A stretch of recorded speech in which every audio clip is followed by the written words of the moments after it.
Mesdames, Messieurs, chers téléspectateurs, bonjour à toutes et à tous et bienvenue à notre rendez-vous de chaque jeudi en direct de la station régionale de Béchar. Nous sommes jeudi 17 avril 2025 et nous allons avoir l'honneur et le plaisir de vous accueillir pendant 1h30. J'espère que vous allez passer avec nous d'agréables moments. Restez avec nous, nous reviendrons juste après ce jingle.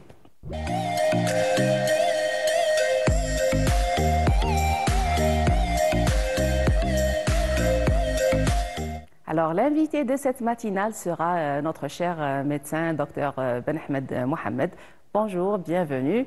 Et justement, nous allons parler de la santé de manière générale. Bonjour et merci pour votre invitation. Bonjour, téléspectatrices et téléspectateurs. Merci beaucoup. Alors, pour commencer, on va commencer par définir justement le mot santé selon l'OMS. Et puis, après, nous allons découvrir petit à petit quelles sont les bonnes manières à entretenir pour avoir une vie saine et heureuse. Parfait. Selon l'OMS, il y a une très belle définition qui englobe pratiquement la santé, qui peut être interprétée par tout le monde. La santé est définie comme suit. C'est un état de bien-être physique, moral et social. Et non seulement l'absence de maladie ou d'infirmité. Ceci dit que la santé veut dire qu'on doit être heureux et on doit être dans un état de bien-être. C'est un état de bien-être complet. Physique, on doit être en bonne santé physique. Morale, on ne doit pas avoir de soucis ou bien de problèmes de santé mentale. Et également, on doit être dans un état de bien-être social au sens du mot relationnel. C'est ça, ça englobe un petit peu tout et chacun peut l'interpréter, que ce soit quelqu'un de l'environnement, ou bien un sociologue, ou bien un médecin, ou bien autre. Chacun trouve cette explication de la santé et pratiquement, elle lui convient. Ok, alors si on parle de santé, ce n'est pas uniquement un état physique de maladie, mais c'est aussi un état moral et psychique. Et les nouvelles tendances font que beaucoup de gens sont, on va dire, accrochés à des téléphones, à de mauvaises habitudes, à des toxicomanes par exemple pour, je sais pas, pour le café, pour le tabagisme, l'alcool, etc. Sans se rendre compte, ils font du mal à soi-même. Alors, qu'est-ce que vous pourrez nous dire justement par rapport à la pratique qu'on devrait avoir par rapport à notre santé, qui est un don de Dieu? C'est quelque chose qu'on devrait vraiment préserver. Absolument, c'est un don de Dieu qui va nous véhiculer durant tous nos voyages de la vie, de notre naissance jusqu'à la fin de nos jours. Et cet organisme qui va nous véhiculer, il vaut mieux le préserver. Oui. Et c'est très important de préserver. Et le préserver, c'est un choix personnel, c'est un mode de vie. Je choisis un mode de vie qui me permet de préserver ma santé, tel que vous venez de dire concernant le tabagisme, ou bien l'alcoolisme, ou bien l'alcool, ou bien une nourriture qui est pleine de sucre et de sel, et pas mal de choses qui nuisent actuellement, surtout avec les trois blancs de manière générale. Oui, oui. Surtout ça, c'est dans ce sens qu'on doit faire attention, très attention à son alimentation, c'est très important. On doit faire attention à son sommeil. On doit faire attention à sa pratique quotidienne. Donc, il y a un certain nombre de conseils que je vais énumérer et qui nous permet de rester en bonne santé parce que ça concerne celui qui est en bonne santé et ça concerne également le malade d'une maladie chronique ou autre pour qu'il puisse se maintenir en bonne santé. Parce que l'espérance de vie a augmenté, heureusement, dans notre pays. Dans le temps, les années 62, on meurt très précoce, mais actuellement, grâce à ce que notre État a déployé en matière de santé publique, en matière d'infrastructures sportives, en matière d'éducation et tout, actuellement, l'espérance de vie de l'Algérien, elle dépasse les 78 ans, alhamdoulilah. Il ne suffit pas de rester en vie, mais comment y arriver? C'est très important, c'est-à-dire que rester âgé, d'accord, mais rester âgé en bonne santé. Exactement. Et pouvoir être mobile et pouvoir être autonome. C'est très important. Et pour être autonome, je commençais par l'activité physique. C'est très important, l'activité physique.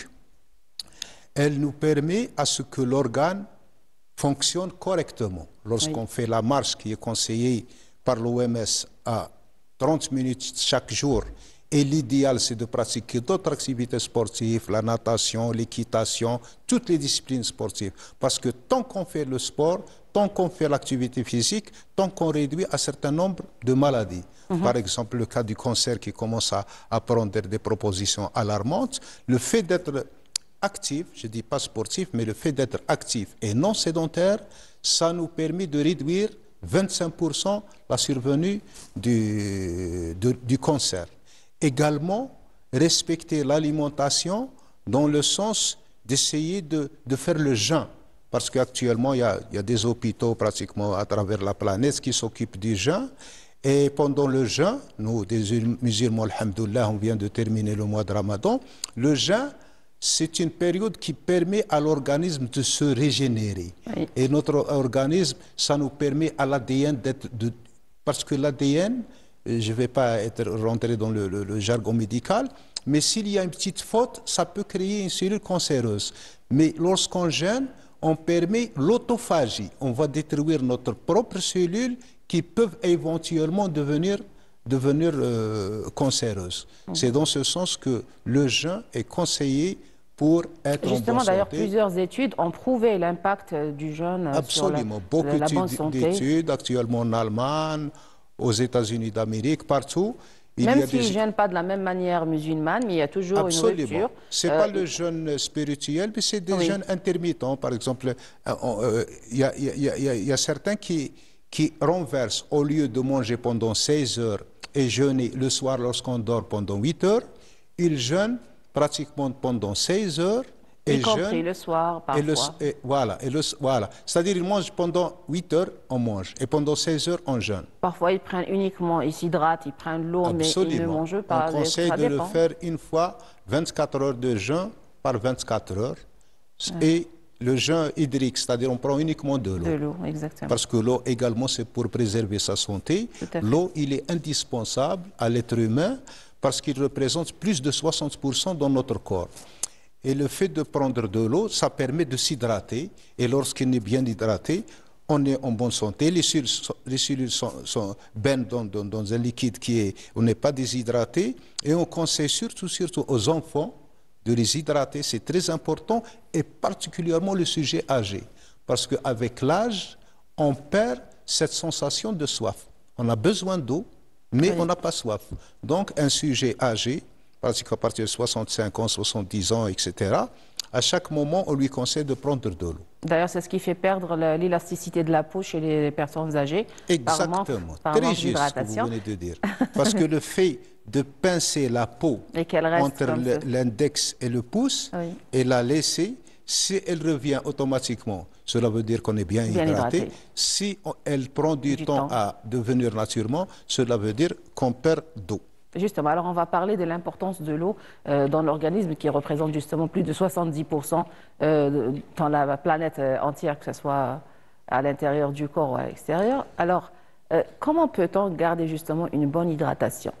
Une bonne hydratation, ça consiste à prendre au moins, le strict minimum, c'est 1,5 litre par 24 heures. L'idéal, c'est 2 litres. Et prendre de l'eau pratiquement...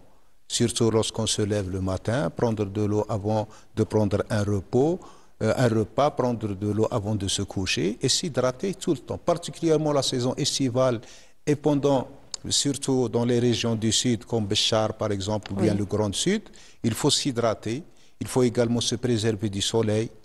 Il faut se préserver du soleil parce que le soleil, ça permet surtout dans notre région qui est une région saharienne du Sud et avec l'augmentation des températures des thermomètres, on voit justement les gens qui commencent à éviter le soleil maximum. Mais si on est obligé de sortir sous le soleil, il faut porter un chapeau, mettre une crème anti-solaire, prendre de l'eau. Tout à fait. Les écharpes qu'on avait autrefois, les chèches aussi sont très utiles dans ce genre de situation.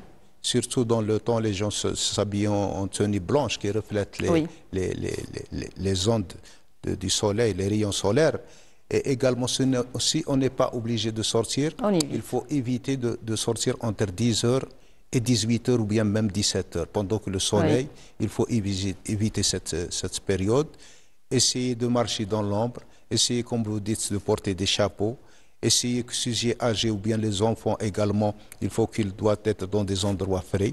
C'est très important pour la saison estivale qui ne va pas tarder à venir parce qu'il y a certaines zones dans notre vaste pays qu'on adore où la température peut dépasser 60 degrés. Tout à fait. Tout à fait. Les écrans solaires aussi, ils ont leur part à jouer dans ce genre de Le cas de Ain Salah, par exemple, ou bien de Bourj Badji Mokhtar, ou bien les zones de l'extrême sud, la température, elle augmente de façon et qui peut être un petit peu néfaste pour la santé. Très bien. Donc, on va passer à un autre point qui est l'activité physique. Alors, quand on parle de bonne santé, on doit impérativement parler de sport ou sinon, de manière générale, d'activité physique. Les personnes qui ont parfois une paresse, je sais que vous êtes président de l'association de la lutte contre la sédentarité, donc vous êtes justement une personne qui refuse la sédentarité. On a souvent cette flemme d'aller faire de l'activité, de prendre sa voiture pour faire peut-être 200-300 mètres. On ne veut même pas marcher pour aller juste à une boutique, magasin, une poste. Tout à fait. Alors, qu'est-ce que vous pouvez nous dire sur l'importance de Je suis passionné de cette lutte contre la sédentarité, de sensibiliser. D'ailleurs, c'est pour cette raison qu'on a créé cette association. Parce que c'est très bénéfique et ça manque, la communication et l'information et l'éducation. Il faut qu'on arrive à l'éducation de la marche. C'est très important que les gens marchent au moins 30 minutes par jour. Ce n'est pas parce qu'on peut trouver des gens qui sont des sportifs, mais ils sont sédentaires. Parce qu'il y a deux choses. Il y a l'activité physique et la sédentarité. J'ai déjà défini la sédentarité qui consiste à rester assis pendant plusieurs heures, qui dépassent 7 heures. D'une part, il faut se lever tous les 2 heures, faire un petit tour et rester. Ça, c'est on lutte contre la sédentarité. Et pour lutter contre l'inactivité physique, il faut marcher. Parce que c'est l'association de deux malfaiteurs dangereux qui sont la sédentarité, rester assis longtemps, et ne pas faire d'activité physique. Les conséquences, comme vous le savez certainement, sont plusieurs maladies chroniques, etc. Sans parler des conséquences, justement, moi j'aimerais bien avoir une idée, sinon une orientation de votre part. Comment faire passer une personne sédentaire qui a la flemme, feignante, qui refuse carrément de marcher, alors du cas 0 marche, à au moins quelques pas par jour. Comment on arrive à faire cette approche pour justement l'approche, parce que si quelqu'un découvre le bienfait que fait la marche, il ne peut pas je peux donner une analogie ou bien une métaphore comme un drogué. Quelqu'un qui est drogué, il prend sa drogue parce que lui donne une sensation de bien-être. Une sensation de bien-être éphémère qui va disparaître par la suite. Et qui donne beaucoup d'effets secondaires, qui ravage son cerveau, ses reins, tout son organisme. Tandis que la marche ou bien le sport, l'activité physique intense, ça permet naturellement de sécréter par le biais du cerveau de la sérotonine. La sérotonine, c'est une hormone qui fait le bien-être, qui donne la bonne humeur. C'est-à-dire que lorsqu'on est fatigué, ce n'est pas le fait de s'allonger qu'on va se reposer. Exactement. On se repose lorsqu'on se met debout et on marche. C'est très important parce que notre génome, le Dieu nous a fabriqué, subhanahu wa ta'ala, de telle façon qu'on marche. Parce que l'être humain de tous les temps, c'était quelqu'un qui se débrouille. Malheureusement, la révolution industrielle, les années récemment, un siècle, les 1800, où il y a eu des voitures, il y a eu des machines, mais actuellement c'est pire. Il y a plein de choses qui nuisent. Il y a le téléphone portable, il y a le micro, il y a la télévision, il y a les voitures, il y a le métro, il y a les moyens de transport de manière générale, parce que même ce qui était physique, on va dire, comme les trottinettes, etc., deviennent mécaniques. Absolument. Donc maintenant, c'est même pas la peine de parler de marche. Des escaliers mécaniques. C'est-à-dire que l'être humain, actuellement, ne fait aucun effort. Dans le temps, on faisait plus de 5 heures d'activité physique naturellement, le plus normalement du monde. Actuellement, on fait 5 minutes.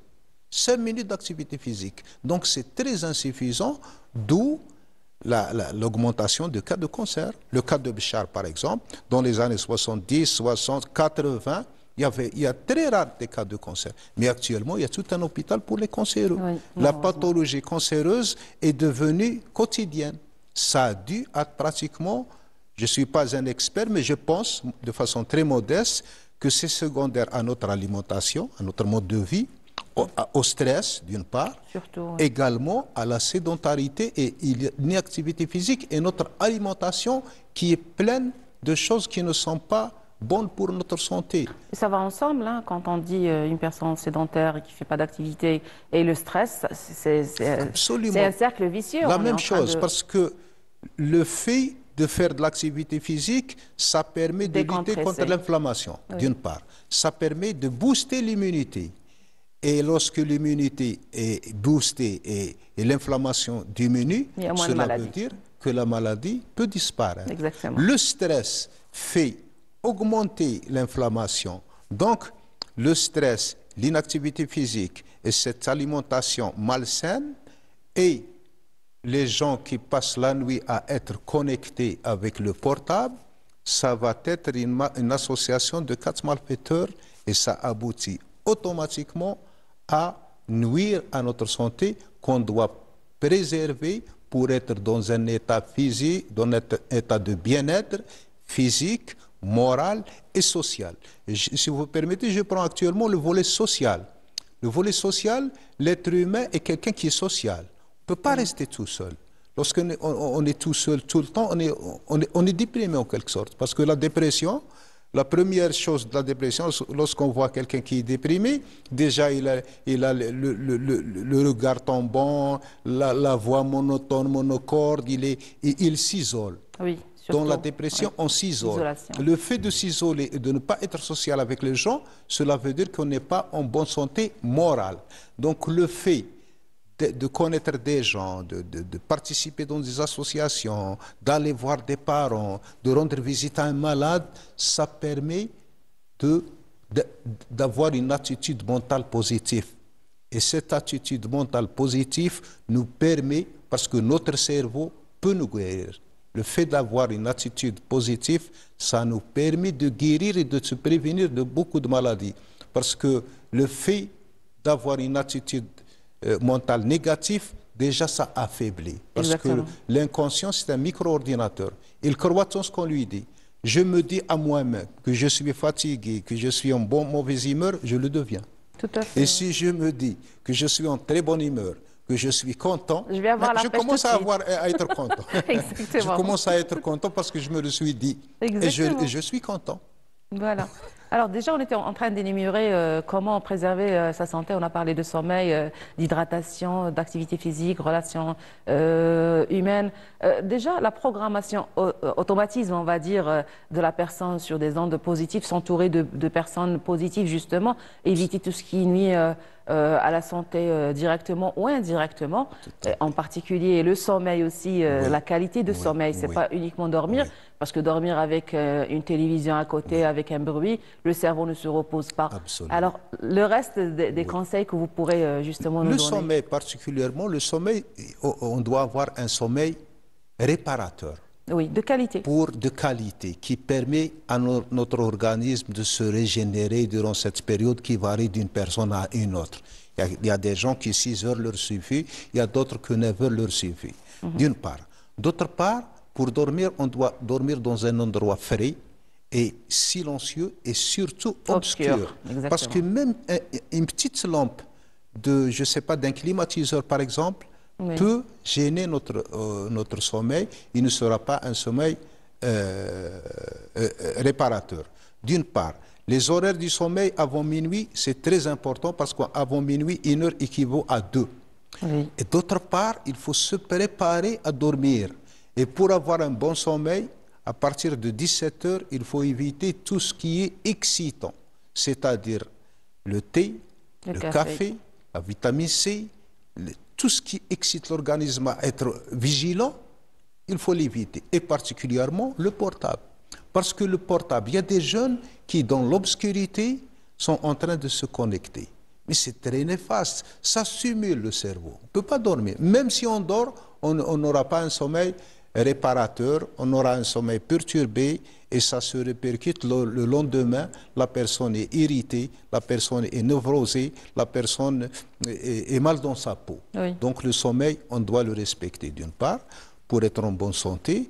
Et il y a une chose également très importante, c'est que elle se fait en médecine du travail, on doit la faire à soi-même, c'est de faire une visite médicale au moins annuelle, systématique, au moins une fois par an, même en étant en bonne santé, on va voir le médecin il nous examine, il nous fait un certain nombre d'analyses pour voir si on n'est pas hypertendu, si on n'est pas diabétique, parce que ce sont des maladies qui sont insidieuses.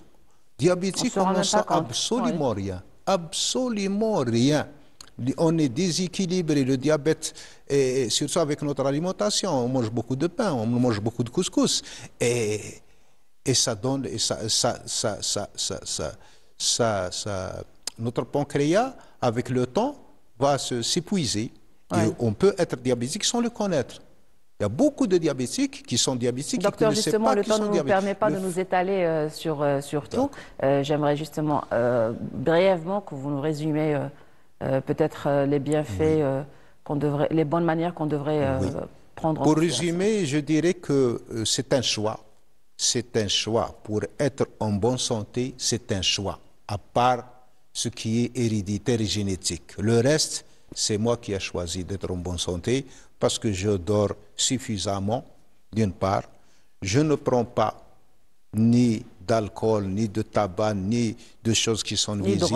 Ni drogue, ni absolument rien. D'une part, j'évite tout le sel en grande quantité, j'évite le sucre également, j'évite tout ce qui est beaucoup de choses dans mon alimentation. Je fais mon éducation physique quotidienne, pratiquement l'activité physique. Je ne serai pas sédentaire et je me lève tous les 2 heures pour marcher un petit peu, 2-3 minutes et je reviens à faire mon travail. Je fais mon jardinage, je sors dans la rue pour voir des gens, contacter, etc. Parce que Docteur, excusez-moi de vous interrompre parce qu'il ne nous reste pas beaucoup de temps, mais je voudrais parler de la caravane spécialisée en ophtalmologie. Je sais que Madame le professeur Khadija Mahmoudi va arriver ce soir et vous entamerez des visites à partir de demain au niveau de Territ. Alors, qu'est-ce que vous pouvez nous dire sur cette activité brièvement? C'est notre association, l'Association nationale du bien-être pour la sédentarité, initiative qu'on a fait avec le professeur Mahmoudi, que je remercie au passage, qu'on a fait à Tindo, Fa'in Salah, Ain Tmouchen, c'est pas mal de wilayas. Cette fois-ci, c'est le tour de Bchar. Aujourd'hui, le jeudi 17 avril, cette caravane va pratiquement rester 18, 19, 20 et 21. Jusqu'au lundi. C'est une caravane qu'on a ciblée les diabétiques parce qu'on s'intéresse à l'œil du diabétique. Parce que parmi le diabète, c'est une maladie qui atteint là où la vascularisation, c'est-à-dire le sang terminal, tel que le rein, le cœur, les yeux et la rétine particulièrement.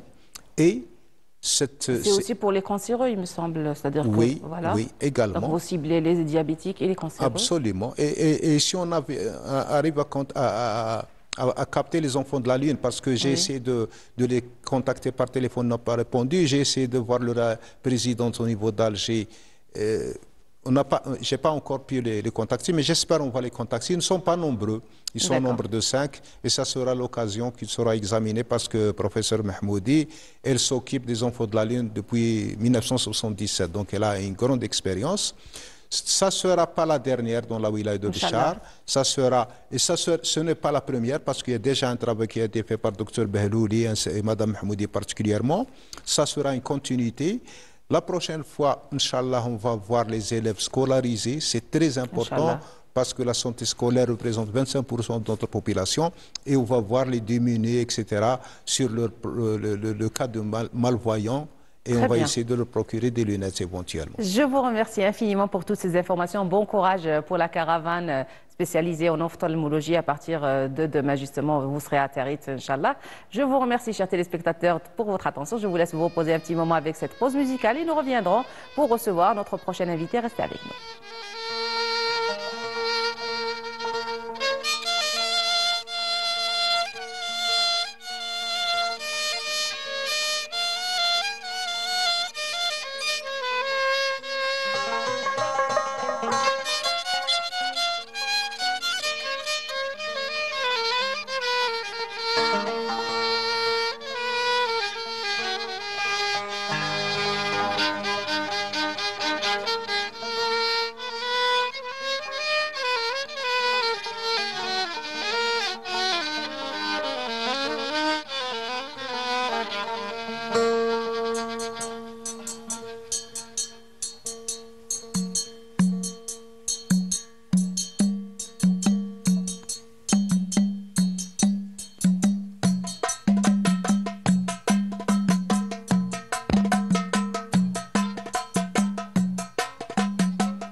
صغار يتحبتي للدرب عصار بنت مولد النبوي في عامنا السبعاتوي الحمد والشكر للقاوي حمد جزيل وفي ما جفي الكافي منان علي بفضلك جوار الهدي نكون في علا درجات ودايم لا تحويل والكنزي من مال العز حبطها رسول الله والختم كريم بفضله أمرنا الصلاة صلى الله عليه.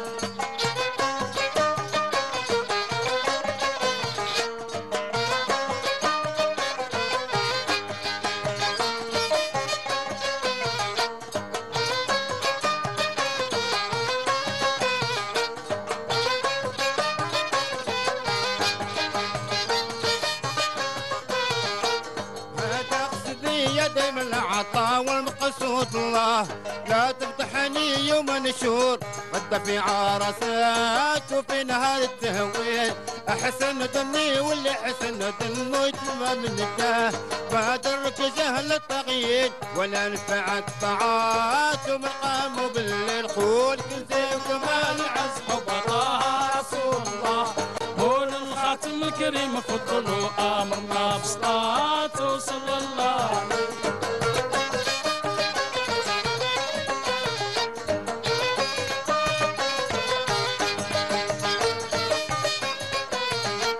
رحمتني وارحم والدي وارحم الرفاه وارحم المسلمين كافة حين واللي مات وحقر وجليل خذ يا رويح لا دبرتها من قلبي وحشاه الحق طرت العبر قول لي ما يحسن بيات وما يفهم تفصيل تابع كل الشطر في مديح وحسن بها رحمت لي يا بدع الدجا اللي فلات وفي وجه الجليل قول كل زين كمان عز حبطها رسول الله هون الخاتم الكريم فضلوا امرنا بصلاته صلى الله عليه.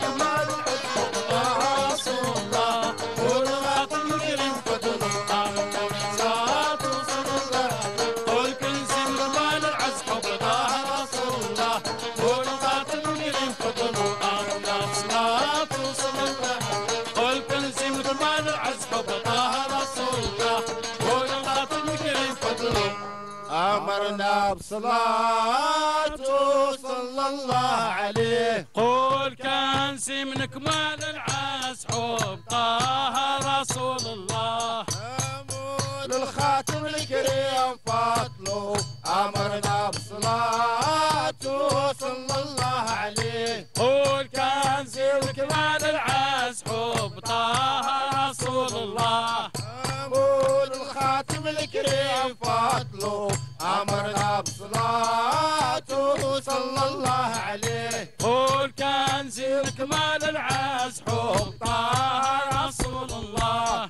أمول الخاتم الكريم فضله أمرنا بصلاته صلى الله عليه. قول كنزي من كمال العز حب طه رسول الله أمول الخاتم الكريم فضله أمرنا بصلاته صلى الله عليه.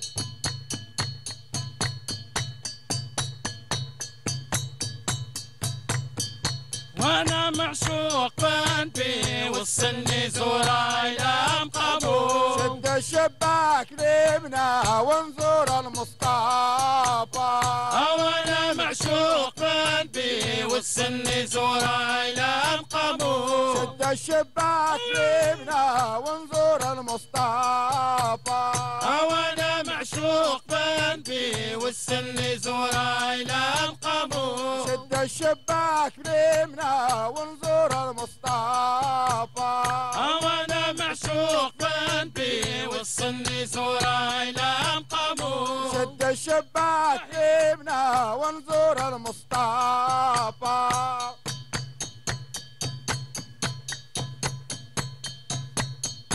اللهم صل على النبي مولاي محمد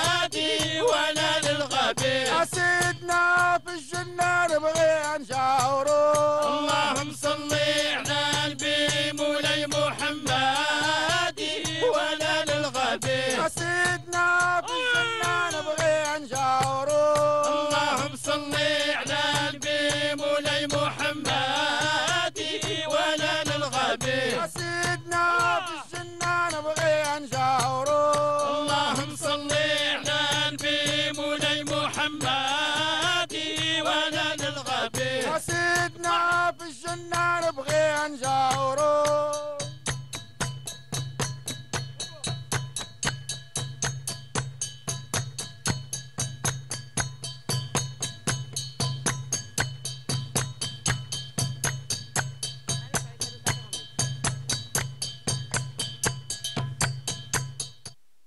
Et voilà, c'était le groupe pardon, le Ferda de la région de Kenadza que nous apprécions énormément.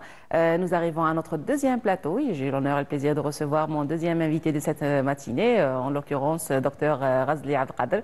Bonjour, bienvenue. Bonjour, merci à vous et merci pour l'invitation. Et c'est moi qui vous remercie d'avoir répondu à notre invitation. Justement, nous allons parler de l'intelligence artificielle, surtout que nous avions célébré hier, le 16 avril, Journée du savoir. Quelle en est justement pour les dernières décisions qu'a eu le ministère de l'Enseignement supérieur par rapport à ce volet? Oui, donc d'abord, il y avait l'année précédente, donc on a parlé de lancement de la stratégie nationale de l'intelligence artificielle. Il y avait aussi, le ministère a créé ce qu'on appelle des AI Labs, ou bien les maisons de l'intelligence artificielle presque dans tous les établissements universitaires. Donc il y avait aussi le renforcement des quelques spécialités dans l'intelligence artificielle. Et maintenant, on est dans une autre chose. On parle de faire enseigner l'intelligence artificielle à toutes les spécialités de l'université algérienne. Donc le ministère a voulu, ça veut dire l'utilisation ou immerger l'utilisation des logiciels open source ainsi que les logiciels libres, ainsi que d'apprendre la programmation. On parle maintenant du Python, c'est un langage de programmation open source, qu'il faut l'apprendre à toutes les spécialités de toutes les universités, ainsi que l'intelligence artificielle, parce que l'intelligence artificielle n'est pas devenue, ça veut dire, fait apprendre l'intelligence artificielle à toutes les spécialités, ça veut dire pas qu'ils vont, ça veut dire apprendre C'est pas une science à part, mais c'est une méthode, c'est une langue, c'est une approche pour justement acquérir le savoir. Exactement. Ce n'est plus quelque chose à part dont uniquement les brillants et les surdoués qui vont vers cette formation, mais c'est tout le monde justement qui est habilité. Exactement, exactement. Donc l'intelligence artificielle, peut-être qu'il y a des gens qui pensent que l'intelligence artificielle, ça veut dire de faire approfondir dans les algorithmes. Oui, c'est pas ça. Ce n'est pas donc l'intelligence artificielle est devenue comme la machine, comme l'ordinateur, comme l'Excel, elle est devenue quelque chose qui est un outil qui c'est le mot que je cherchais, outil. Oui, c'est un outil. Exactement. Donc même les matières, des fois on trouve ce nom-là, ou cette nomination, c'est l'intelligence artificielle ou l'outil de l'intelligence artificielle. Il faut faire apprendre les outils de l'intelligence artificielle. Comment peut-on utiliser ces outils dans tous les domaines de l'intelligence artificielle pour la recherche, pour la recherche scientifique, pour la rédaction, pour la détection du plagiat, pour l'élaboration aussi des recherches, pour beaucoup de choses. Maintenant, l'intelligence artificielle, elle nous répond à nos besoins. Donc, il faut faire apprendre tout, même les doctorants. Donc, il y a une vision du ministère pour tous les doctorants apprendre. Doivent maîtriser cette science. Doivent maîtriser cette science ainsi que la programmation. Exactement. D'ailleurs, il y a quelques années, l'apprentissage de l'informatique, justement, c'était quelque chose de facultatif, d'extraordinaire. Aujourd'hui, c'est inné, ça vient de soi, c'est machinal. Tout le monde sait manipuler un ordinateur. D'ailleurs, même les téléphones sont devenus multifonctions, ça travaille le tout en même temps. Et maintenant, c'est justement l'ère de l'intelligence artificielle. Je sais que vous gérez un club déjà dans l'intelligence artificielle au niveau de l'université. Vous faites partie justement, comment vous appelez ça au niveau de l'université? C'est des compétitions. Non, le domaine que vous gérez au niveau... C'est la maison de l'intelligence artificielle. La maison de l'intelligence artificielle. Je cherchais le mot house. House. Artificial Intelligence House in English. Yes. Exactement. Yes. Donc justement, qu'est-ce que vous pouvez nous dire par rapport aux efforts que vous fournissez et toutes les activités que vous avez eues tout au long de cette année? Oui, donc tout établissement universitaire, donc il doit présenter son bilan en fin de l'année. Donc, même je vais ajouter qu'on est préparant aussi une formation pour tous les enseignants de l'université. parce qu'il y a des enseignants Et une mise à jour s'impose. oui, ainsi que... Mise à niveau, pardon. Oui, oui. Ainsi que nous préparons aussi une autre formation pour même les étudiants étrangers qui étudient à l'université de Béchar. Très bien. Donc ça, c'est pour les former dans la programmation ainsi que l'intelligence artificielle. Et bien sûr, il y a beaucoup de compétitions qui sont organisées sur la direction du ministère de l'Enseignement supérieur. Donc, il y avait une compétition dans l'université organisée par l'université de l'Oued, c'est pour l'utilisation aussi de l'intelligence artificielle. Donc, nous avons aussi participé à cette compétition. Aussi, aujourd'hui, nous avons une participation des étudiants du club iDevelop à une autre compétition de l'utilisation de l'intelligence artificielle dans le domaine de la cybersécurité, de la sécurité informatique. Très bien, oui. Donc, c'est un sujet très important. Oui, il organise cette compétition avec des partenaires socio-économiques comme la police, la gendarmerie, donc qui ont une relation avec la sécurité de l'information et de la communication. Donc nous avons aussi une participation. Aussi, le ministère organise quelque chose qui est organisé par les universités, c'est ce qu'on appelle l'Olympiade de l'intelligence artificielle. Super. Donc elle est organisée à chaque établissement. Il y a ce qu'on appelle la compétition. Ils doivent choisir les meilleurs projets pour faire des sélections régionales dans les 3 régions. Et enfin, il va y avoir bien sûr le final pour cette compétition. Donc il y a beaucoup de compétitions organisées pour encourager beaucoup plus les étudiants d'augmenter leurs compétences, si c'est le mot à utiliser, donc leurs compétences dans le domaine de l'intelligence artificielle et créer des solutions basées sur l'IA et les data science ou bien ce qu'on appelle la data science ou bien l'analyse de données. Et puis écouter justement et se rapprocher des jeunes qui ont des idées, qui ont des choses à apporter, en l'occurrence. Des collaborations aussi. Aussi, oui, justement. Vous m'aviez parlé en coulisses du samedi, le déclenchement justement de la décision ministérielle. Alors, à partir de ce samedi, vous m'aviez dit.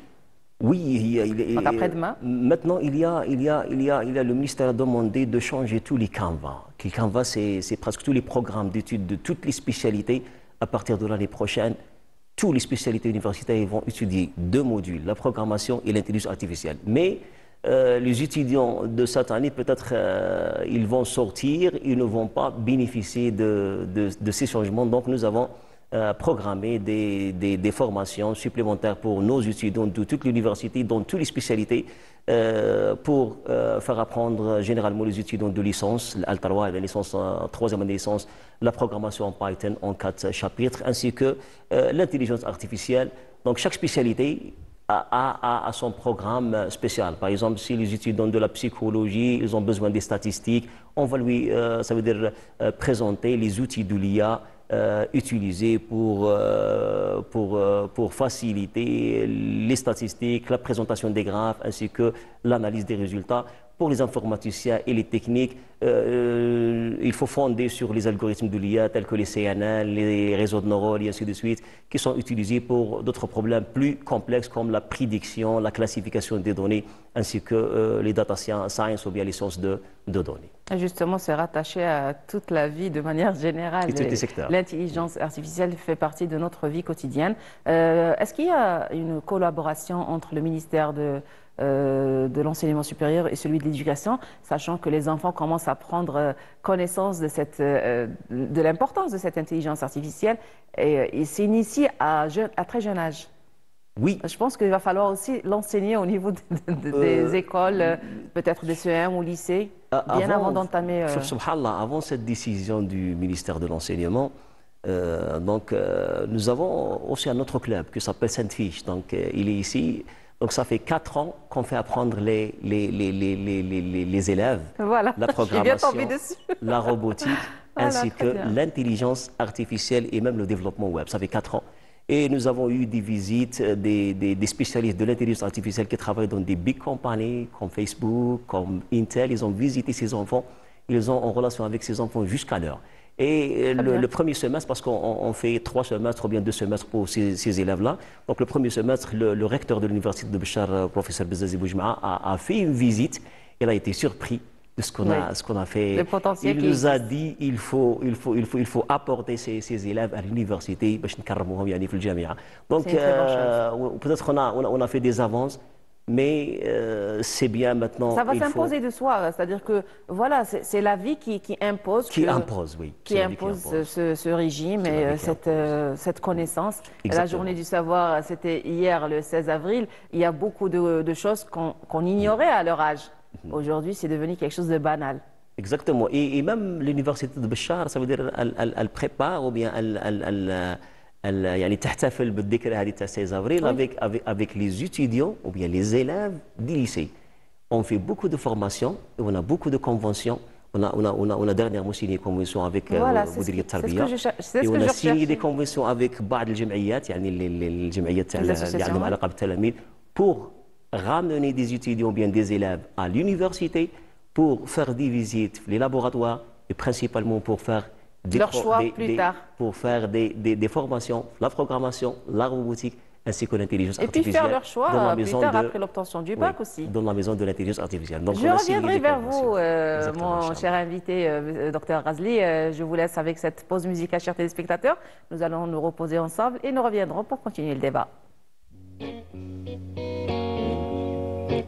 Give me one reason to stay here. I turn all back around. Give me one reason to stay here. And I turn all back around. Said I don't wanna leave you lonely. You gotta make me change my mind. Woo! Baby, I got your number. Oh, I know that you got mine. You know that I called you. I called you many times. You gotta call me, baby. You gotta call me anytime. You gotta call me. Give me one reason to stay here, and I turn all back around. Give me one reason to stay here, and I turn all back around. Said I don't wanna leave you lonely. You gotta make me change my mind. I don't want no one to squeeze me. They might tear away my life. I don't want no one to squeeze me. They might tear away my life. I just want someone to hold me and rock me through the night. Joker sax.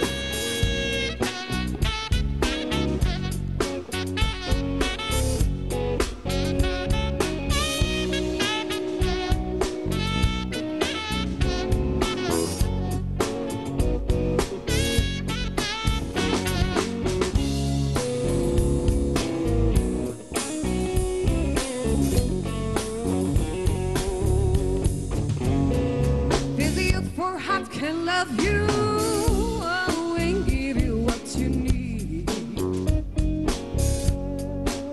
I said there's a youth for heart can love you, oh, and give you what you need.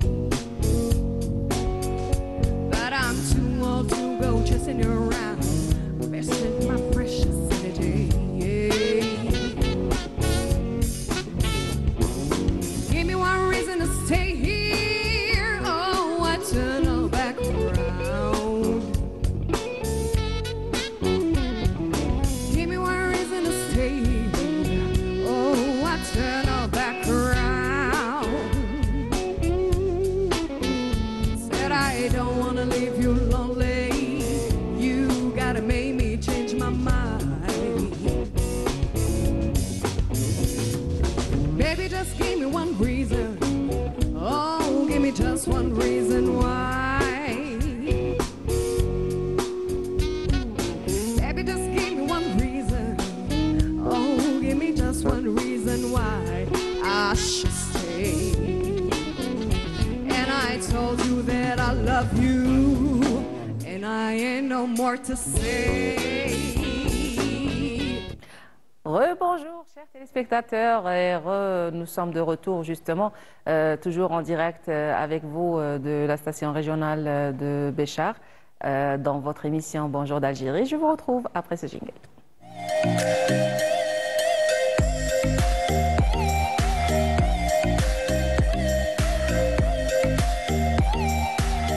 Justement, dans cette rubrique d'environnement, je continue le débat avec toujours mon invité, Dr Razli Abdelkader, enseignant à l'Université de Béchar, pour parler justement de la conférence qui a eu lieu au cours de la semaine en cours, justement, par rapport à la conférence, alors, CWREC 25, c'est ça? Exactement. Oui. Qui veut dire? International Conference on Water Resource and Environmental Change. Donc, c'est les ressources hydriques et les changements environnementaux, justement, par rapport à la région du Sud-Ouest. Il y a eu une forte participation de l'intérieur comme de l'extérieur du pays. C'était une conférence internationale. Alors, qu'est-ce que vous pouvez nous dire sur les participants? Comment que ça s'est déroulé? Donc, c'est une conférence peut-être internationale de qualité et une conférence exceptionnelle. Oui. Donc, qui a été bien sûr lancée sous la direction du ministère de l'Enseignement supérieur et de la Recherche scientifique. Donc, c'est une conférence internationale. Là où il y avait l'ouverture, c'était le 11 avril.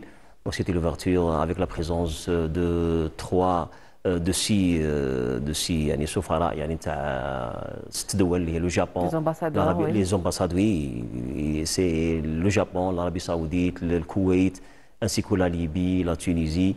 Il y avait aussi la présence de monsieur le Wali de Béchar, ainsi que monsieur le Wali de Beni Abbas, parce que la conférence, on va parler par la Suisse. Donc il y a 2 visites scientifiques, des visites sur le territoire de la wilaya de Béchar et d'autres sur le territoire de la wilaya de Beni Abbas. Il est sorti sur terrain d'ailleurs même.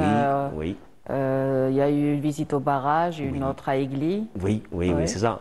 Juste, vous allez nous parler de tout ça, comment que ça s'est déroulé, comment que ça s'est passé. Donc l'ouverture, c'était le vendredi, le 11 avril. Donc, avec cette présence, il y avait beaucoup de médias, donc presque 20 chaînes, même des chaînes internationales. Nationales et internationales. Donc, pour donner l'importance de ce qui a subi, peut-être, c'était beaucoup plus le mantiqat Saoura, les années précédentes. Donc, à cause des changements, ainsi que ces changements sur l'eau. Quand on parle de l'eau, on parle de la vie. Donc, le ma ou le hayat. Donc, c'est une conférence très importante. Il y a eu plusieurs conférenciers, il y a eu plusieurs conférenciers, oui. Donc, il y avait des sessions plénières. Donc, presque 10 sessions plénières, donc avec un Portugais qui est présenté, avec une Tunisienne, de la Libye, de Irak, ainsi que c'est ça, oui, c'est 5, ainsi que les participants, il y avait plus, je pense, de 47 établissements universitaires et centres de recherche. Donc c'est beaucoup de gens. Je pense que les papiers qui ont été présentés ou bien les recherches, c'est dépasse les centaines ou bien les 100 et quelques années, une présentation orale ainsi qu'un poster. Donc c'est une conférence très importante, là où il y a beaucoup de chercheurs sur plusieurs climatiques, sur plusieurs thématiques. Même l'intelligence artificielle elle était là. Donc, parce que l'intelligence artificielle, il faut utiliser ces données pour pouvoir prédire les changements climatiques, pour pouvoir prédire beaucoup de choses dans le futur. Alors, quand on parle des participants, il y a eu des conférenciers nationaux et internationaux. Oui. Je sais qu'il y a eu des conférences en anglais aussi. Oui. La présence des étudiants, comment que c'était, l'échange, qu'est-ce que vous pouvez nous dire sur l'intérêt que ça a apporté au niveau de l'université? Oui, donc et d'ailleurs, ça s'est organisé au niveau de la faculté de médecine. Oui, c'était organisé bien sûr de la nouvelle faculté, la faculté de la médecine, bien sûr. Donc, il y avait beaucoup de spécialistes. Oui. Et beaucoup de partenaires socio-économiques. C'était pas très bien. Oui. Les partenaires, c'est ça, c'est très important. C'était ça l'exception. Il y avait même des anciens ministres qui ont présenté leurs recherches à propos que ce soit l'eau ou bien le changement climatique. Donc, les étudiants aussi, pour les doctorants, parce que la conférence, toujours, c'est une opportunité pour les doctorants pour présenter leurs recherches ainsi que leur avancement dans leur thèse de doctorat. Donc il y avait aussi des présentations des partenaires socio-économiques comme la NARAJ, comme l'AGIR. c'est des spécialistes. Et même ces partenaires, il y a des partenaires qui ont présenté des vidéos ou bien présenté des papiers scientifiques dans cette conférence. C'est très riche. Il y avait Donc, même des expositions en il y avait parallèle. même On a des vu expositions en exposants. parallèle, oui. Donc, quand il y a les experts, les étudiants, les spécialistes, les ministres, tout il était là. Donc, je pense que c'est un très bon, comment on dit, environnement pour changer beaucoup d'idées, beaucoup de recherches, bien sûr pour discuter la problématique essentielle qui est la ressource en eau. Très bien. On va s'arrêter un petit moment avec ce reportage qu'a réalisé notre collègue Jawid Abab Ahmed concernant le déroulement de la conférence. Et nous reviendrons pour continuer le débat. Restez avec nous.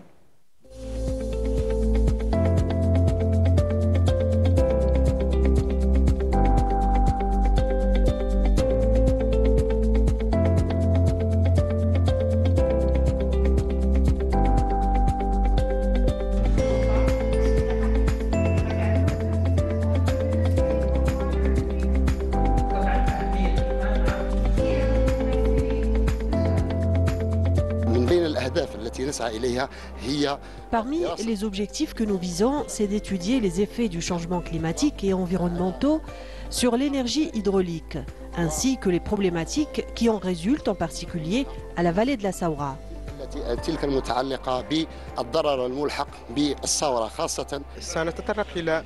Nous avons abordé la gestion quantitative et qualitative des ressources en eau. Le deuxième volet était sur les effets du changement climatique sur les ressources en eau. Le troisième volet a porté sur la gouvernance, c'est-à-dire la gestion des ressources naturelles, qu'elles soient de surface, souterraines ou hydrauliques. On a mis l'accent sur la région de la Saoura en tant que modèle d'étude.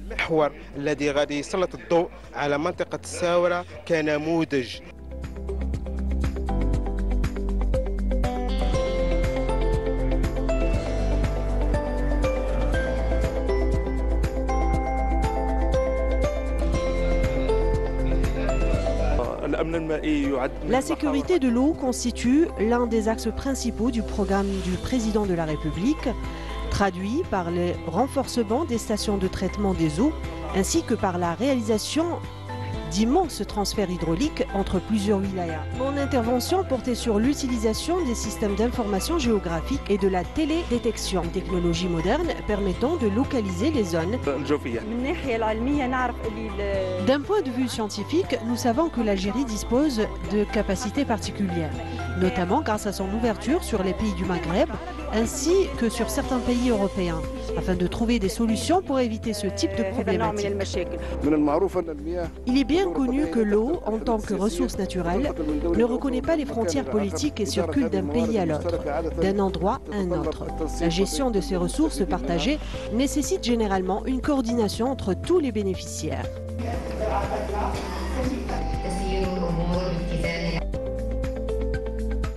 Voilà, c'était un aperçu sur la conférence et la forte assistance qu'il y a eu. Alors, qu'est-ce que vous pouvez nous dire en résumé sur le déroulement de cette activité et surtout, quel était l'intérêt que vous aviez eu par rapport aux sorties sur terrain? Oui, aux sorties sur terrain, bien sûr, il y avait un accompagnement des invités ainsi que les professeurs qui ont présenté des plénières de plusieurs pays pour assister ou bien pour voir les changements climatiques qui a subi la zone de la Saoura. Ils ont fait une visite à cette Jarf Torba, le barrage de Jarf Torba. Ils ont vu les changements climatiques, ainsi qu'ils ont fait une autre visite scientifique, bien sûr, à Igli, donc c'est de la wilaya de Bni Abbas, pour voir je pense, ça veut dire le Widan, oui. Comme difficulté parce que c'est le sud généralement il est posé n'importe quelle ville au sud presque il est posé dans un wad pour chercher cette ressource en eau donc ainsi que bien sûr il ne faut pas oublier le tourisme donc dernièrement il y avait une visite pour bien sûr la zone de Tarit pour voir le patrimoine de cette wilaya de Béchar. Si vous pouvez nous dire par rapport à la forte participation des étudiants, est-ce qu'il y a eu des échanges, des questions? J'ai vu qu'il y avait une assistance quand même Exactement. importante, que ce soit étudiants ou même invités, visiteurs, intéressés du domaine. Et surtout quand il y a wallahi, beaucoup de personnes, ils m'ont demandé de leur donner les présentations, surtout des partenaires socio-économiques.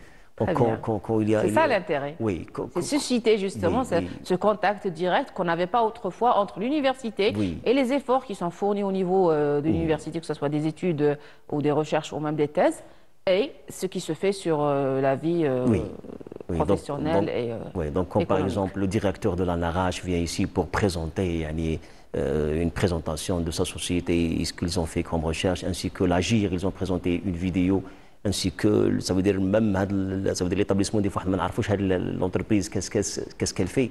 Donc on est approché à ces dirigeants de ces sociétés qu'ils ont bien sûr une relation forte avec cette ressource en eau. Et l'interaction surtout justement entre les deux côtés, entre les intervenants et les visiteurs. C'est ça qui m'intéresse. Les questions, le genre de questions, l'intérêt que cela portait, est-ce qu'ils voulaient réaliser sur terrain? Comment c'était? D'ailleurs, je sais que... il y avait des débats, chauds.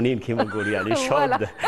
C'est ça ce qui est intéressant quand on voit ce genre de conférences. Il y avait des débats chauds, même des fois les modérateurs de la session, ils sont obligés de calmer les choses, de faire terminer la session. Il y avait aussi même les participations des Allemands, il y avait aussi même des Allemands, les États-Unis.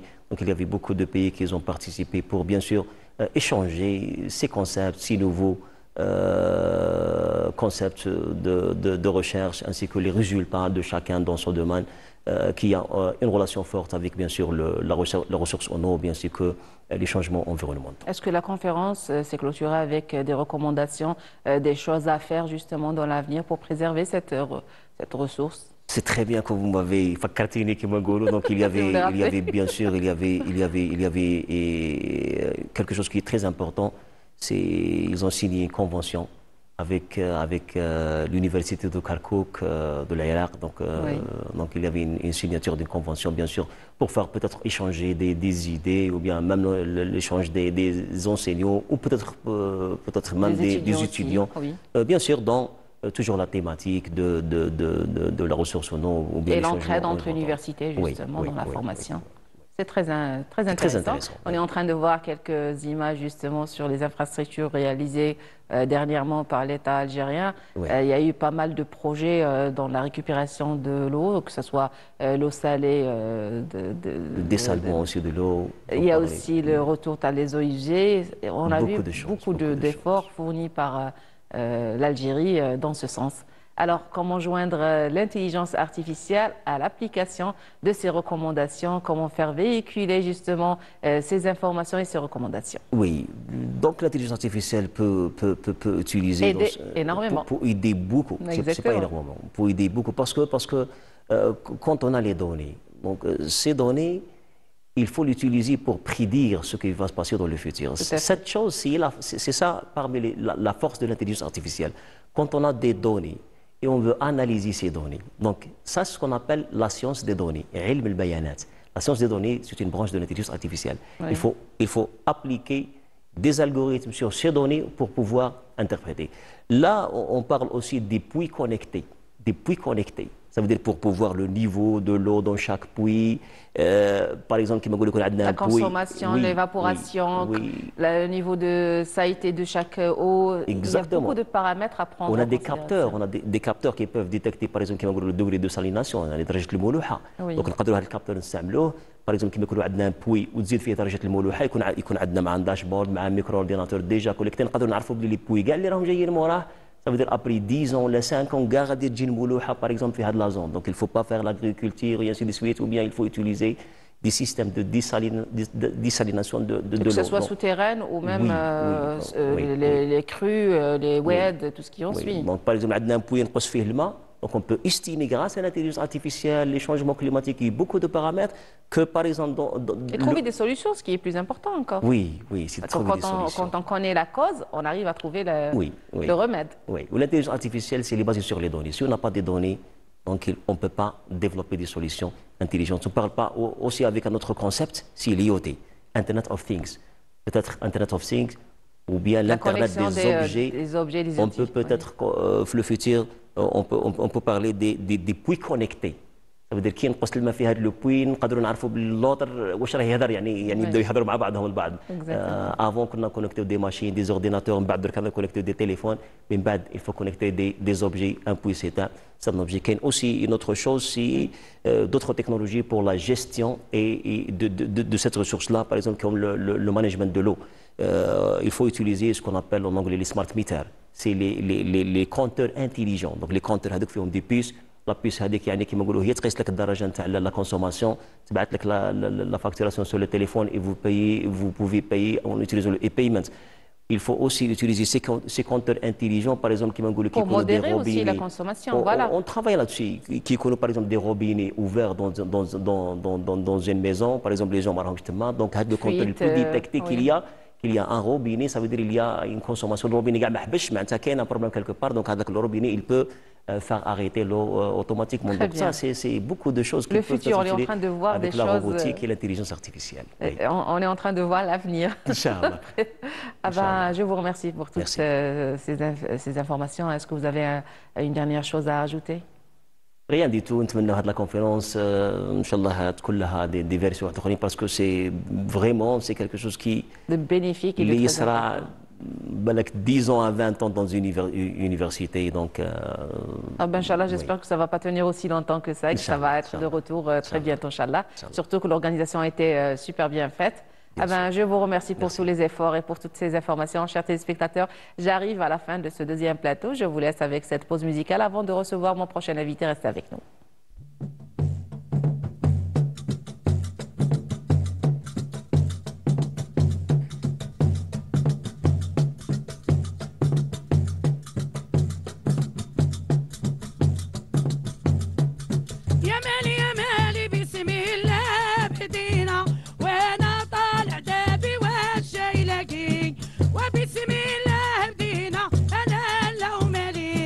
وعلى النبي صلينا وزاد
Bonjour chers téléspectateurs, si vous venez de nous rejoindre, alors bienvenue. Nous sommes toujours avec vous sur Canal Algérie dans votre émission Bonjour d'Algérie en direct de la station régionale de Béchar.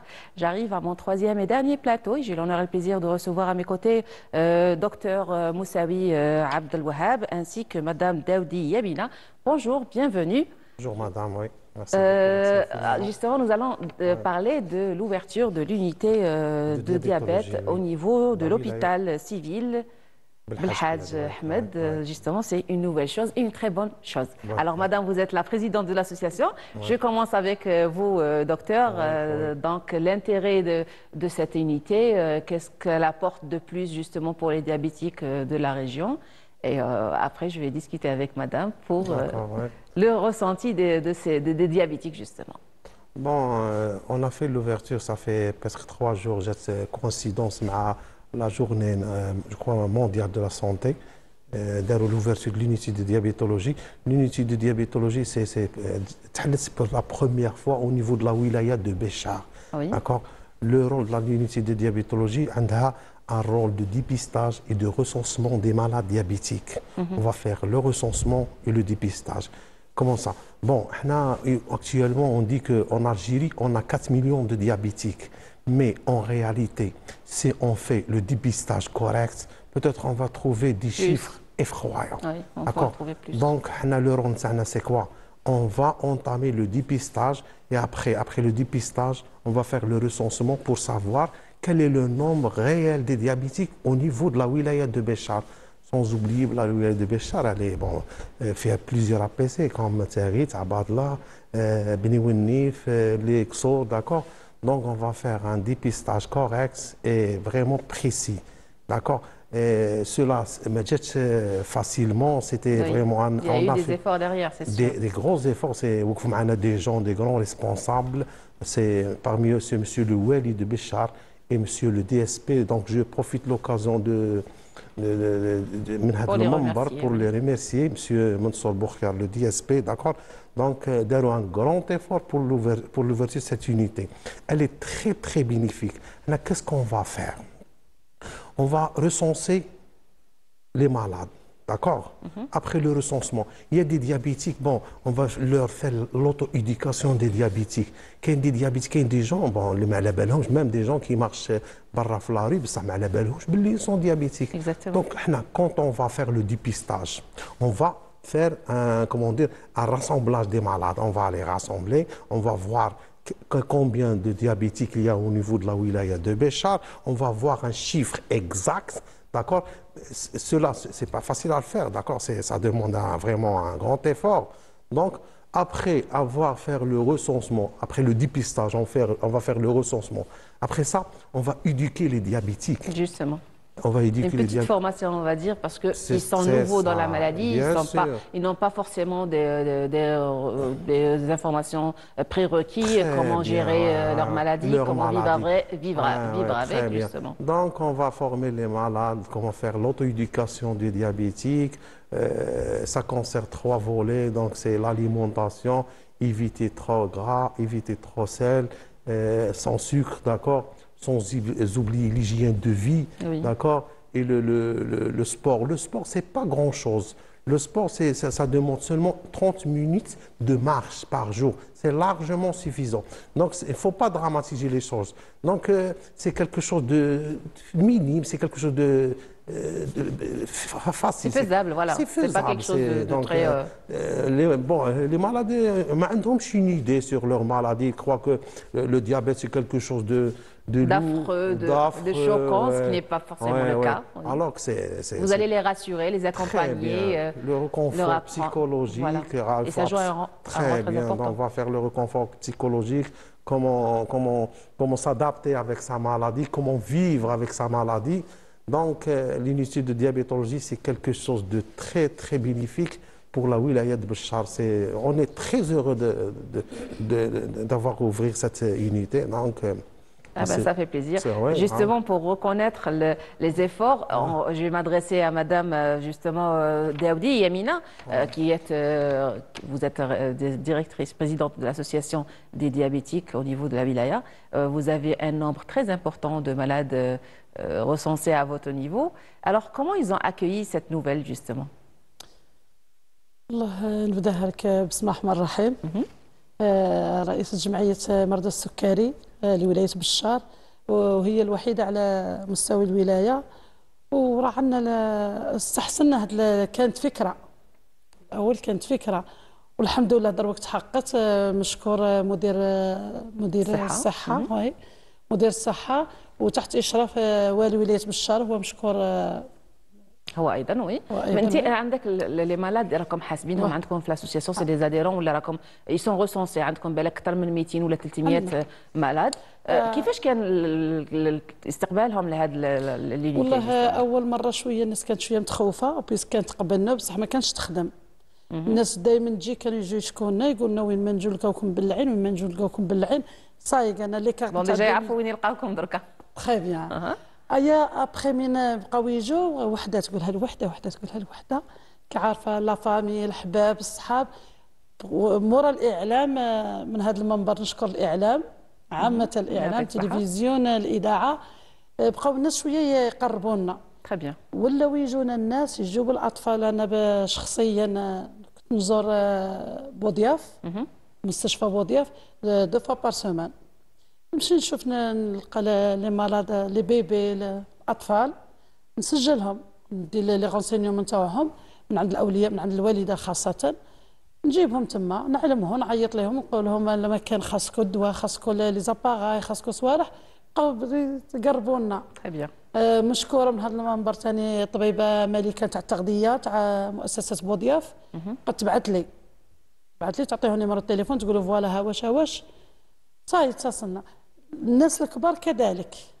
بون الناس اللي راهم ديجا مالاد بالك هما ينون با يو هاد لوكازيون، ما كانش عندهم هاد الفرصه فيما سبق باسكو ما كانش كاين محلوله هذه. دونك هذه بوكو بلوس الوحده هذه اللي حلوها لونيتي اللي تحلت سي بوكو بور لانتيغي تاع الناس اللي مازال ما راهمش فايقين رواحهم لي ديابيتيك. دونك لافونتاج كي يشوفوا هاد لي جون اللي راهم ديجا ديابيتيك بالك هما ما كانش عندهم هاد لاكومبانيمون في البدايه ولا يقدروا يبيف اورينتي كي يشوفوا واحد من لا فامي تاعهم اللي عندهم ممكن دي سيمبتوم باسكو هما راهم يعرفوا ديجا لي سيمبتوم تاعهم، يعرفوا لي سيكيل تاع هاد لا مالادي. يشوف واحد يشرب بزاف ولا يشوف واحد كاين واحد صوالح دي زانديكاتور اللي اون بيرسون نورمال ما تعرفهاش فورسيمون ما تفيقلهاش، بصح هما دون لو انتوراج كي يشوفوا يبيف اورينتي هاد لي جون عندكم. بيان سور حنا جاونا ناس ويسقسيونا كيفاش منا نتصلوا كذا وروحي يفوتي عند الطبيب. تري بيان. دونك فو لي زوريونتي توما ثاني هاد يروحوا للطبيب يعطيهم لنا الاخر تقول لك راه لقى فيا السكر فوالا هواش. بصح المفاجاه الكبيره اللي صرات مديريه الصحه دي اس بي حلوا لنا وحده حدانا ورانا فرحانين ويسك على مستوى الجهوي. وي الله يبارك. ماشي غير بالشار، مستوى الجنوب الغربي. بقاو يجونا لي مرضى تاعنا اللي في لي زونفيرون في الولايات بني عباس وما جوارها كما يقولوا. شكرا للطبيب كان معانا، قال دربك راه معانا وقدام ان شاء الله المستقبل راهم واقفين معاكم. يوميا هو يوميا اللي مرض راهو يجوا. هو راه يعطيه الصحه، راه قال لنا دائما ولو على 12 تاع الليل ولو في الليل تعيطي لي نجي للمرض اللي ما قدش يتنقل نجي. هذه مليحه هذه مبادره كبيره ونشكرها عليها ونباركوا لها على هذه المبادره اللي كاينه هكذا. Ça fait plaisir quand on a des médecins qui ont une conscience professionnelle aussi élevée. Docteur, je reviens vers vous justement par rapport à la sensibilisation sur un volet de sensibilisation. L'ouverture de l'unité, elle est là, ok. Mais les gens qui devraient s'orienter vers cette unité, est-ce qu'ils ont des symptômes bien précis comme ça que les gens savent pourquoi ils devraient venir? Bon, il y a les symptômes, il y a 2 volets à discuter dans ce point-là, d'accord. À quel moment une personne normale pourrait se dire peut-être j'ai un diabète? Bon, il y a les symptômes bénigne, il boit beaucoup, c'est le syndrome de polyurie, polydipsique. Et la manière aussi, c'est pas uniquement il boit. Je bois beaucoup d'eau et je ne retiens pas de l'eau. Je bois de l'eau et je suis en train d'uriner beaucoup, d'accord. Ou il est en train de perdre du poids. Le malade il est en train de perdre du poids. Le côté, bon, le côté peut-être de l'obésité, puisqu'on dit que يقول لك presque تنجمي تقولي 75% de la population algérienne c'est des obèses, d'accord. Ah oui. Donc l'obésité هنا ما ندخلوش في الكوتي de l'hérédité الوراثة. Oui. D'accord. Il y a le côté de l'obésité et le côté de l'hérédité. L'hérédité, c'est des gènes. Donc, les oncles, bon, l'entourage. Donc, il y a l'hérédité. C'est l'entourage sont des diabétiques. Donc, les gènes, ils ont les gènes dominants. Donc, il peut tomber diabétique. Donc, soit sujet obèse, soit héréditaire. Oui. Les symptômes bénins, bon, il boit beaucoup, syndrome polydipsique. Il boit beaucoup, il urine beaucoup. Ah oui. Une autre fille, il dit 4 fois. Je me réveille 4 fois, je suis les toilettes, je suis en train d'uriner, je ne retiens pas les urines. Donc il y a quelque chose qui cloche. Nous, علاش حنا باغي نديروا le dépistage. Le dépistage, on n'attend pas parce que le malade يوصل انه يدير des complications. Oui. Parce qu'il يوصل Et بقى puis on sait d'ailleurs, plus ça dure, plus c'est néfaste pour la santé. Bien sûr, D'ailleurs, ça touche tous les organes. Tous les organes, peut-être les reins, la néphropathie diabétique et la rétinopathie diabétique. Nous n'avons pas les complications, le stade de complication. C'est le rôle de l'unité. Le rôle de l'unité, c'est le dépistage. قبل المريض ما يوصل يدير des complications تاع néphropathie, rétinopathie quelquefois ما يوصلش le pied diabétique. Oui. Le pied diabétique, il a aussi le pied diabétique. Donc, c'est une charge lourde. La société, l'entourage. Et le patient aussi. Très bien. Le patient, la société, ou peut-être l'établissement hospitalier, d'accord, c'est quelque chose de très coûteux. On a le rôle à l'unité. Mais aussi, le malade, il dit une gangrène diabétique, un pied diabétique, d'accord. Le rôle, c'est il faut réagir à tôt. Il faut ralentir les dégâts, c'est des dégâts. Mais dire néphropathie, mais dire rétinopathie, mais dire un pied diabétique, une gangrène, les amputations. C'est le rôle de l'unité de diabétologie. C'est le diagnostic précoce. Il faut diagnostiquer précocement le diabète. C'est le dépistage.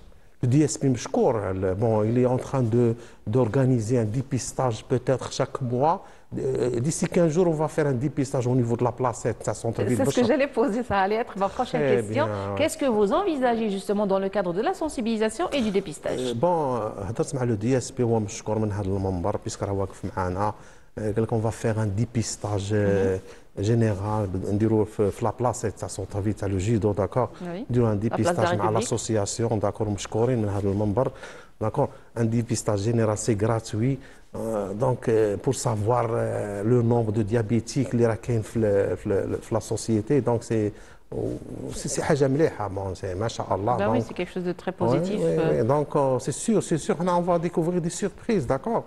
Puisque le dépistage il est très important. Les pays européens, ils ont le dépistage. C'est pour cela que je suis avancé à les statistiques, d'accord. On a des statistiques précises. On a 4 millions de diabétiques en Algérie. Mais ça, si on fait le dépistage correct, on va trouver des chiffres vraiment qui vont nous faire peur. Alors, comment comptez-vous justement faire le dépistage, vu qu'on sait que pour faire une glycémie, il faut être à jeun. Alors, si vous allez être sur terrain, dans une placette, comment vous allez faire? Il va falloir communiquer, sensibiliser bien avant. On a la glycémie à jeun, les mesures, la glycémie à jeun, la glycémie postprandiale. Après, normalement, avant 2h30, شحال تكون عندك la glycémie. Après 2h30, شحال تكون عندك la glycémie. كاين l'hyperglycémie provoquée par voie orale chez la femme enceinte. Donc, عندنا هاد لي ميزور. أنا كي نمشي par exemple dire un dépistage. Donc, واحد يقول لي par exemple كليس على 1 heure. نعرف لي chiffres نتاع la glycémie. Donc, vous allez prendre les prises sur place. Sur place, justement, j'allais poser la question. Est-ce que vous allez leur demander de faire des analyses? Est-ce que vous allez demander des glyqués? Non, حنا الجليكي non, حنا كي نديروا le dépistage la glycémie, نديروا la glycémie. أنا نشوف par exemple l'horaire نتاعها وقتاش كلا. Peut-être il a mangé. Et qu'est-ce qu'il a mangé aussi? Très bien. Si ça dépasse 2h30, normalement, la glycémie, ça va normal. Normalement entre 1,10 g jusqu'à 1 g. 1,10 g, quelquefois 0,95, c'est normal. Si ça le dépasse, donc il y a le prédiabète. Le prédiabète, bon, on a la littérature de prédiabète, on le met sur, on ne parle pas de régime, mais on le met sous surveillance. Un prédiabète, il peut vivre 10 ans, 15 ans avec un prédiabète, sans traitement. حنا ليكول اللي قرينا فيهم كانوا يخدموا لنا يقول لك لي مالاد كاين اللي يقعد اون بري Avec sport et une bonne hygiène de vie. même pas. On ne parle pas de régime, mais il y a que des choses Hygiène de vie. Très bien, l'hygiène de vie. Très bien, on ne Oui, parle j'ai pas de régime. Il ne faut pas condamner le malade. Non, j'ai pas parlé de régime. Les professeurs, il ne faut pas parler de régime. Il y a des choses à éviter, des choses à éviter. La farine blanche, la farine blanche, les sucreries artificielles, d'accord? C'est tout. Mais sinon, manger des fruits, manger des choses naturelles, ça fait pas de mal. Donc, il faut avoir la littérature sur l'alimentation. Il faut avoir une bonne culture aussi. Une bonne culture, et une bonne hygiène de vie de manière générale. Alors, les conseils que vous pourrez justement donner aux gens pour se rendre compte, pour faire des analyses régulièrement, peut-être en moins une fois par an, vérifier. Bon, il est que le sujet obèse, donc je préfère mieux qu'il dirait des bilans trimestriels, d'accord, chaque 3 mois. Sujet maigre, l'hérédité, il y a l'hérédité, l'entourage, bon, c'est le côté génétique. Oui, les parents qui sont déjà diabétiques. Bien sûr, il peut faire un glyqué, un hémoglobine glyqué, donc chaque 3 mois. Ah, il y a qu'un sujet en bonne santé, où la glycémie est normale, bon, l'âge entre 30 ans et plus, chaque année, pourquoi pas 6 mois, d'accord? Mais... On a tendance à avoir peur du diabète et de l'hyperglycémie, mais ce qu'on parfois on ignore, c'est que l'hypoglycémie est plus dangereuse que l'hyper. Oui, l'hypoglycémie elle est plus dangereuse parce que un diabétique. L'hypoglycémie, donc c'est la sonnette d'alarme, donc elle est en train de perdre des cellules cérébrales. La perte des cellules cérébrales, elle est irréversible. D'accord, puisque les cellules... Surtout les gens qui prennent de l'insuline, qui ne mangent pas régulièrement, ils sont dehors, ils prennent leurs médicaments sans prendre les précautions qui vont avec. C'est des gens qui n'ont pas eu l'auto-éducation des diabétiques. Voilà, d'où l'intérêt de cette unité justement, qui va sensibiliser dans ce sens. Les malades, très bien. Les gens et les malades. De manière générale, oui. De façon générale, d'accord. Il faut les sensibiliser, l'auto-éducation. Qu'est-ce qu'il faut manger, qu'est-ce qu'il faut éviter, comment vivre, d'accord. Il y a l'hygiène de vie, donc c'est pas bon. Les soins des pieds, les crevasses, la marche, une demi-heure de marche par jour, c'est largement... Il ne faut pas faire du sport, il ne faut pas s'abuser, non. Une demi-heure de... Une activité, voilà, simple. être... des petits courses. Bouger un petit peu. Bouger la maison, d'accord. Donc, éviter trop gras, c'est pas trop gras, pas trop les 3 blancs. C'est sur les 3, alors c'est ça, merci infiniment. Je vous en prie. Je reviens vers vous, Madame Daoudi. على بالي بلي راكي توجدي une caravane aussi تاع الجماعة تاع l'association تاع la lutte contre la sédentarité, le bien-être et la lutte contre la sédentarité. Vous avez envisagé ensemble une caravane à partir de demain vendredi. Justement, vous allez avoir le contact avec les diabétiques qui vont faire un fond d'œil avec professeur qui va venir d'Oran, justement, Madame. Oui. Alors, qu'est-ce que vous pouvez nous dire justement sur l'intérêt que ça va apporter par rapport aux malades? هذه تاني حاجة مليحة ولو فاجئوني بها. Oui, mais حاجة مليحة. حاجة مليحة بزاف كاع. بويسك جاوني ناس الصباح وجاوني نهار السبت حسبوا السبت اللي فات وجاو ما شاء الله من قلت لهم تاع لي ديابيتيك شويه كيما عجبوش الحال قال لك فوالا حنا علاش راح نمشي حنا عندنا حالات وي عندنا حالات سورتو اللي راهم دي زيتا غراف لي جون ديموني وين الناس راهم سورتو نعرفوا بلي العين تتاثر بزاف شي ديابيتيك كونت كيكون ديابيتيك عنده سنوات لابد الاولويه للديابيتيك فوالا ودروك راني حطيت دي ليست فيهم حالات خاصة. تري بيان. سبقتهم هما الأولين تاع النساء الرجال الفئات الثلاثة والأطفال عندنا ثاني شوية متوشين ضربهم السكر فيهم في عينهم وهذه ثاني هذه مبادرة مليحة مبادرة مليحة وعلى ديبيستاج كما قلتي لي ثاني هذا مليح درك الناس يجوا يفوتوا غير على هكذاك كي يلقاو فيهم السكر ما يولوناش. كاين اللي يتخلع كاين اللي يخاف كاين اللي درنا هذا جوستومون لا كولتور هذه تاع باللي سي اون مالادي كوم طون دوطخ اللي نقدروا نعيشوا معاها ما كايناش. لا دونك يفو جوستومون انستوري هذا ليتا ديسبري ديجا. واصعب وقيلا مرض هو السكري باسكو هو اللي يجيب كل شيء. يجيب لي مالادي اخرين كونت يني با بيان سواني كونت يا با اون بون هيجين دو في كي الواحد ما يتهلاش في صحته سي نورمال الفاز ديتيريوري. تقول لها على الاكل يقول لك راني ندير الانسولين نورمال لا ما تعشاش. هذا هو نورمال. الهدف نتاعكم ها. انتم كجمعيه، والهدف نتاع اليونيتي اللي حلت جديده. نهار السبت الفريق هذا لو 12 وي. قمنا برحله، دينا الاطفال رحله هكا ترفيهيه ومليحه يعطيكم ما الصحة. شاء الله. مي كي عبرنا لهم قبل الكوتين تاع 10:30 لقيناه 5 اش اي كات، ما واو. كاينش الهابط قل من 4. يعطيك ما الصحه. حاسينش وي، يجريو ما الاخر. يفيقوش. مين قلنا لهم على الاكل قال لك لا رانا غادي نلعبوا خليناهم طالقوا. بن جوستومون هذا هو الدور تاعكم والحمد باش لله كدور فات جمعوي. غاية يعطيكم والحمد الخير. لله. جو فو ريميرسي انفينيمون. ان ديرني مو دكتور. وي بون حنا لي بورت نتاعنا سون اوفير ا تو مومون 24 سور 24 كيما هضرت مع رئيس الجمعيه تاع مرضى السكري. بون لي مالاد اللي يكونوا معوزين، لي مالاد لوغ، بون حنا نتمناو ان شاء الله لي مالاد لوغ ما يوصلوش انهم يديروا دي بي ديابيتيك. هذا لو رول تاع لونيتي دو ديابيتولوجي. اون اي على ديسبوزيسيون، نعطوهم نيميرو دو تيليفون، اون سو ديبلاس ميم ا دوميسيل. Yatek Saha, docteur, nous arrivons au terme de notre émission. Chers téléspectateurs, je vous remercie pour votre attention. Je remercie l'équipe qui m'a accompagné, tous les invités qui étaient présents avec nous. Je vous donne rendez-vous jeudi prochain à la même heure. Restez fidèles au programme de Canal Algérie. Au revoir et merci.